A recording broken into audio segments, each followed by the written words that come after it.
Hey, what's up everybody? I'm Joshua. I'm Madison. Thank you for joining us for another one. Today we're going to be talking about jobs and our experiences with the job search. And this is because October is known as National Disability Employment Awareness Month. It's a long acronym, so I had to make sure I got all the words correct. So just to preface the video, we are just going to be doing a brief overview of our experiences. We can easily talk about this topic more in depth, but to keep this video short, we are just gonna be quick, and if anybody wants to learn more, they can definitely leave a question, leave a comment down in the comment section below. They can reach out to us via our email, which will be in the description down below also. So just to set a little bit of background information, what school did you go to and what degree were you pursuing? A secondary question would be, what job are you working in now? I went to community college and then ended up going to San Francisco State. Graduated with a bachelor's in liberal studies with a minor in special education, with the intention of going into some sort of like educational role later down in my career path. And now I totally went in a 180 and decided to go into finance. So I now work at an investment firm as an administrative assistant and as a receptionist. So for me, I went to a couple community colleges also. I went to West Valley College and Chabot College. And then I went to San Jose State for my bachelor's degree. And I got 2 bachelors, one in communication studies and one in sociology, with the intention of going into counseling or social work. But now I am doing a couple things. One of my jobs is the assistive technology specialist for a nonprofit, and the other is working as a general admin person for this performing arts company. Definitely not really the jobs we were aiming to go, but things happen, life happens, our interests change, opportunities come up, and we make the most of what we can. Question number 2. What is one area you focused on during your job search? One area I focused on was definitely networking. There is the saying, it's not what you know, it's who you know, and there is truth to that. Of course, you want to have a healthy balance between the two. You want to be knowledgeable in the field that you're trying to pursue, but you also want to know the people that can help you get there, whether it's family, friends, and it doesn't necessarily have to be this very professional, very formal connection. The person who helped me get my job at the nonprofit, he was a former instructor of mine at an independent living center I was attending, and I just stayed connected with him. One day he just sent me a job announcement, and that was that. Building relationships with everyone around you, you never know what types of opportunities will come out of those.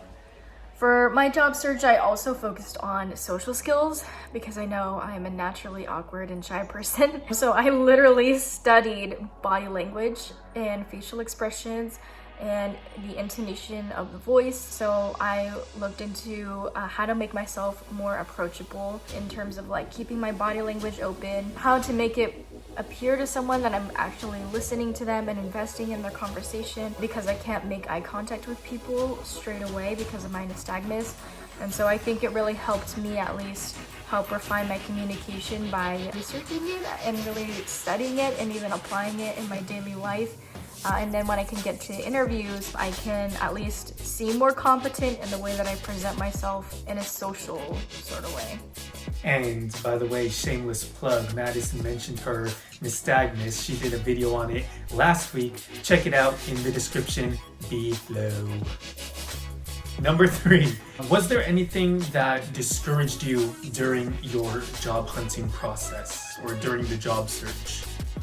For me, the thing that discouraged me the most was probably when I didn't hear back from anybody. When I started with my first interview, I did a terrible job. The second interview, I interviewed with one manager, and then I interviewed with the higher up, and you can tell straight away that he did not like me.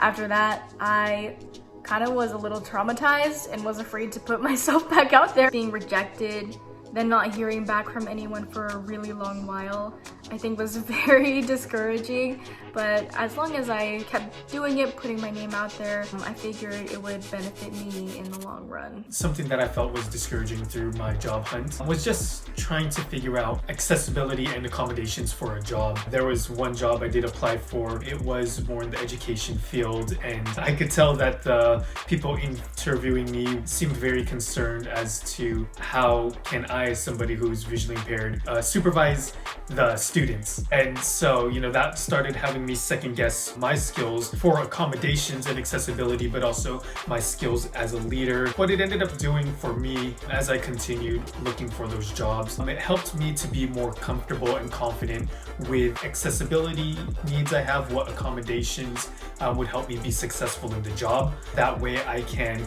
come in with a plan A, B, and C to the interview. So just understanding my strengths and my alternative methods for doing things to make myself as efficient as possible for the job. Number 4. So what skills do you think help you to be successful in your job now? For my job, I think what helps me the most that I've actually found that I learned from college is my ability to research. As I'm getting more responsibilities handed to me, I'm finding that there is a lot of process in order to keep bringing money into our firm, and I'm one of the people who helps facilitate that.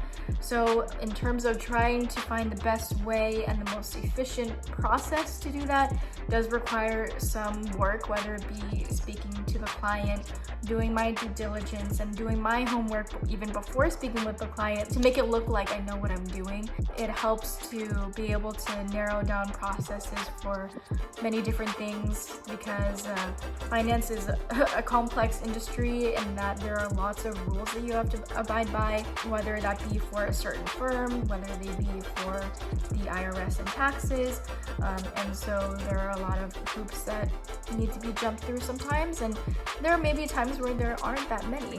Yeah, I'm finding that my researching skills are coming in handy.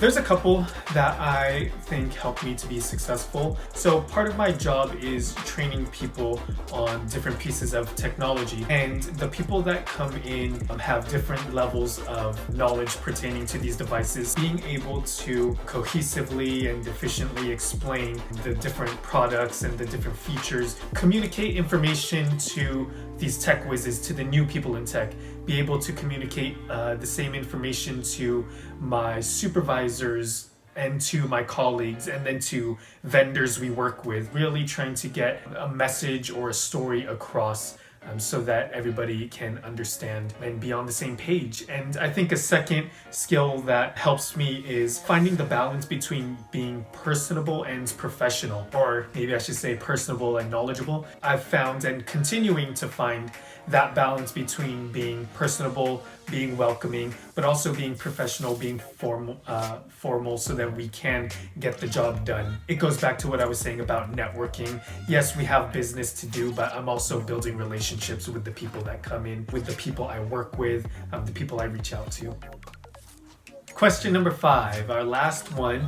What advice would you give to current or future job seekers, whether it's their first time looking for a job or maybe they've been working for many years and they're looking for a change? Like I said, there's so many different things we could talk about when it comes to employment. Hit the like button, and if you do, we will look into making a part 2. Number 1, research your accommodations. Number 2, know how to research. You don't have to know all the answers, just know how to find all the answers. Number 3, don't take things too personally. Number 4, do some self-reflection. You want to go in being comfortable and confident with your skills and what you can bring to the job. Number 5, give people some credit. Lots of people are open to helping out people with blindness. It's 2020, so embrace it. Feel free to talk about you and be yourself in front of anyone you meet. So number 6, don't forget to say thank you. If you're given an interview or if you're in correspondence with somebody in a company that you want to work for, let them know that you appreciate their time, and that'll leave a good mark for you. Number 7, try to get some experience under your belt, whether that be volunteer experience or some sort of side hustle that you can do, anything to build your resume early. Number 8, reach out to your network to see if anybody knows about any opportunities.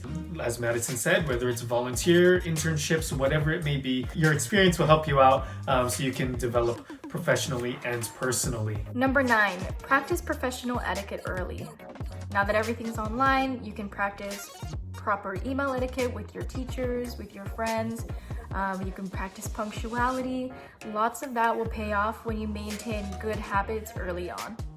Number 10, do research on the companies that you are applying to, not just on the position, but on the company in general. Because essentially what you're doing when you're going into job interviews is telling them, here's what I can do for you. You're not going into the interviews saying, that's a job I think I deserve, give it to me. You're kind of selling your skills, selling your experience. So you want to go in with the mentality, here's what I can bring to your company to help you grow, to help you improve, and to be a great asset to your team.